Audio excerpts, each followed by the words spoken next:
Hi guys, welcome back to my channel. Today's video is a little bit of a heavier video. I just wanted to give you guys a little update on what's going on with me and my family. I am just relaxing at home today, so I am in my workout clothes, so you might see a little roll here and there. If I move out of camera angle, I do have some rolls, so you might see one if I just happen to move out of the camera angle. But yeah, so I just wanted to give you guys a little update on what's going on with us.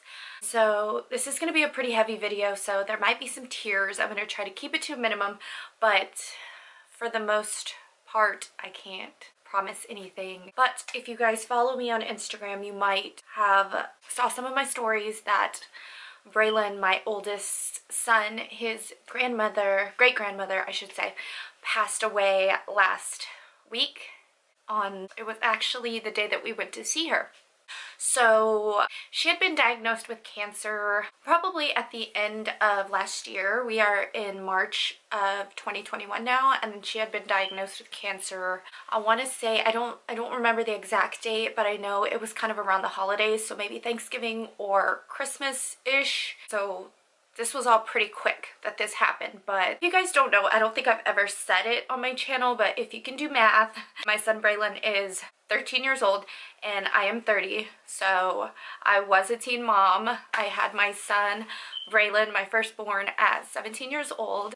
So yes, I was a teen mom. No, I don't regret it at all. So Gigi, that is what we call her, called Gigi for great-grandmother. She was Braylon's father, actually. I don't think I've ever talked about this either.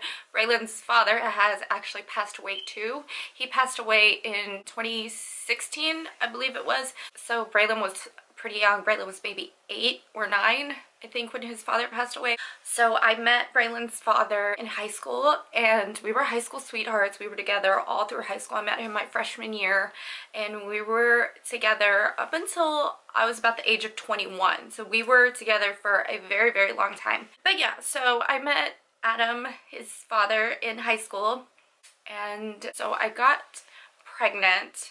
I guess it would have been my junior year. Yeah, my junior year. So I was 16.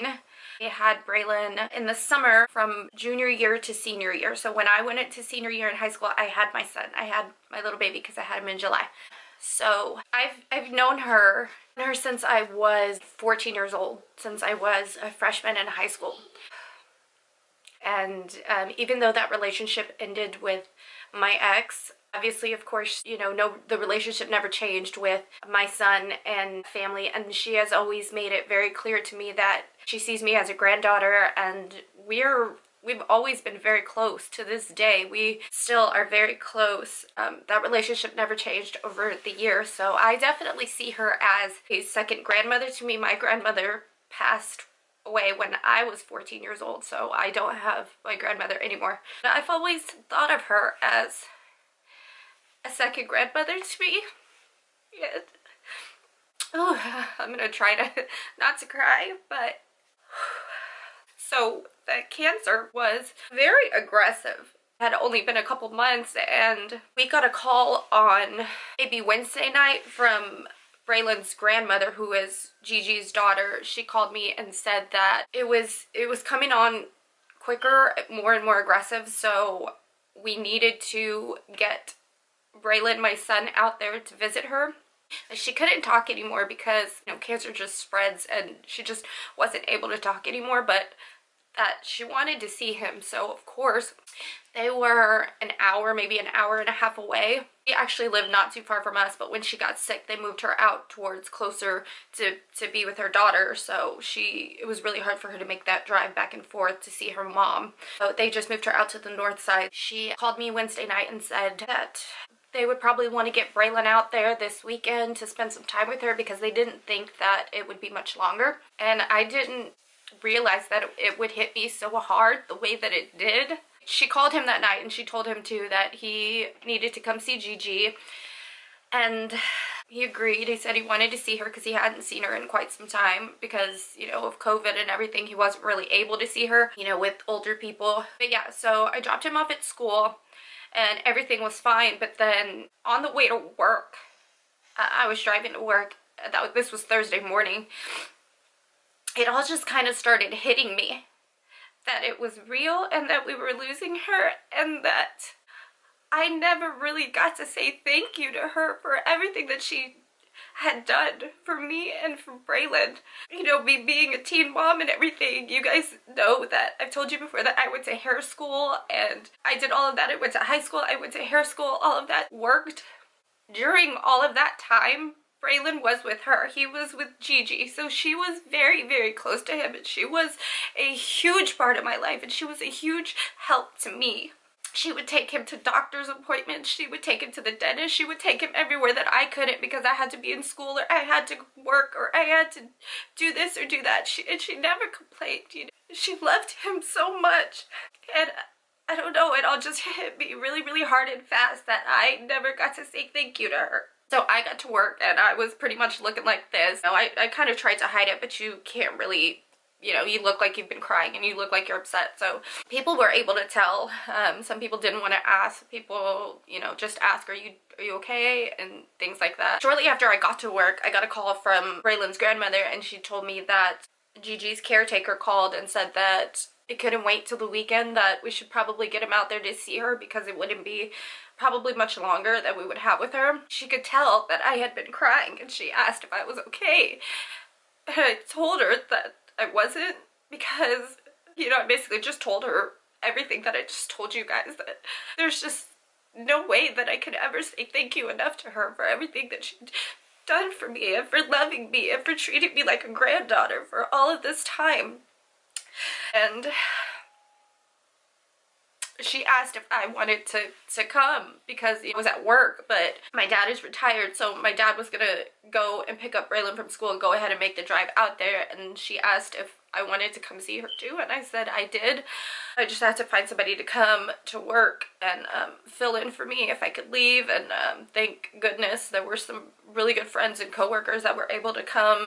I was able to make it out there and see her and be with my son during this time that, you know, he probably needs his mother the most. So I went with him to go see her, and she wasn't awake when we saw her, but Braylon's grandmother said, you know, that she could hear us and what we were saying to her, so if we wanted to say anything to her that we could talk to her.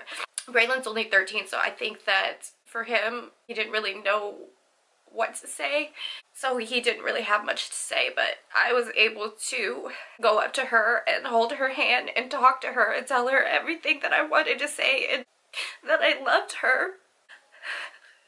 Just pray that she wouldn't be suffering much longer because she was in a lot of pain. I don't know if you guys have ever seen somebody that's suffering from cancer. It's very painful and you can see that they're suffering, so all I could do was pray that her suffering wouldn't go on for much longer. And even though we would love to keep her here and have her here for many, many more years, I could see that she was in pain. So I was able to talk to her, I should say, and just say everything that I wanted to say thank you and tell her that I love her. I'm so grateful for everything that she did for me and for Braylon and for treating me like I was part of the family from the day that I met her since I was 14. And I sat down, and it was shortly after that that my son lost it a little bit and he cried, and I had to hold him, and it was all kind of becoming real. So I left the room for a little bit because he said that he wanted to talk to her and he wanted to spend some time alone with her. So I left the room, but I went out with Grammy, his grandmother, and then so we just kind of hung out outside the room and talked about everything and what was gonna happen. And so he got to say his goodbyes, I got to say my goodbyes, and I'm so happy that we did. I'm so happy that I got to say thank you, and I don't know if she heard it or not, but I like to think that she did, because it was shortly after that we decided to go have lunch after and just kind of like chill out for a little bit. Because we had another appointment after that to go see his grandfather, who was his great-grandfather, who's actually not doing well either, but he's in assisted living. She was in hospice and he was in assisted living. So we had an appointment to go see him after, and then so we decided to go to lunch in between, and then it was during lunch, actually, that it wasn't even maybe an hour after we had left Grammy got the phone call that she had passed. I just know that she was waiting to see my son, that she was hanging on because she wanted to see him or be with him one last time. And I'm so glad that he got to be with her, and I'm so glad that we got to give that to her. I'm so glad that I got to say thank you. So shortly after that, we had to go on to our next appointment to go see Gigi, Braylon's great-grandfather, and his Grammy had decided that it wasn't probably the best idea to tell him just yet because we didn't know how he would react. So we decided to go ahead with the visit. So we drove over there, but as soon as we got in the car, I listen to Christian music all the time. That's what I listen to, is worship music. But the song that came on right when we were actually walking to the car when she got the phone call, and we got the news she had passed, and you know, there were tears and we were crying and we were hugging. We got in the car and I turned the car on, and then my music started playing, and the first song that came up was a song called Freedom Hymn by Austin French. And I just know, like, I know that if you listen to the song, it's about it's a really good song, actually.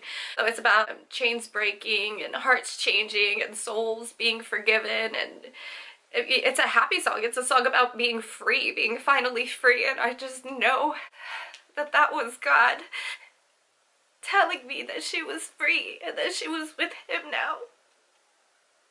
And that was pretty much like the only comfort that I could get in that moment. And I know that was him giving me that comfort, letting me know that she's okay. And it's so much better for her now, and she's not suffering anymore. But yeah, so that is what is currently going on with me and my family. I'm gonna miss her so much. I just wish that I would have said thank you more, you know? Tomorrow is Sunday, but we have the wake tomorrow in the morning, so we're actually gonna have to miss church. I wanted to try to make it to the Saturday night service. They have a service here tonight, but Ryan is out working currently, so I don't think he's gonna be able to make it home in time for us to be able to make that service. But of course, they do online streaming, so we can always go back and watch the sermon. But tomorrow morning we will be at the wake. If I can just leave you with any bit of advice, it is to just tell people thank you more often and tell them about Jesus.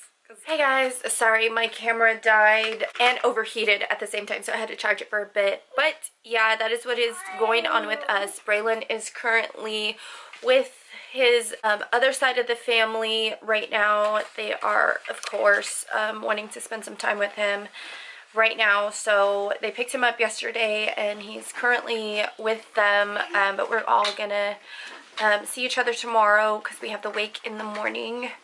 That is what's going on with us. Yeah, I'm gonna go ahead and end this video here. I just wanted to update you guys and let you know what's going on with me and my family. If I can offer any hope to anybody that's going through a similar situation right now, something that is really helping me to get through this is to know that there is a heaven and know that there is peace after this life, and that there's no pain there and there's no suffering. So yeah, even though we have to go through it down here, and I know that she expressed explicitly that she didn't want anybody to be sad when it was her time, that she had a really good life and she had a life that was filled with love, and she didn't want anybody to be upset, and she would probably be mad that I was crying and so upset. But we're just all really gonna miss her a lot, and you might hear the kids back here because they're yeah, I'm gonna go ahead and end this video here. Thank you guys for listening. I love you guys so much, and I will see you guys in my next video.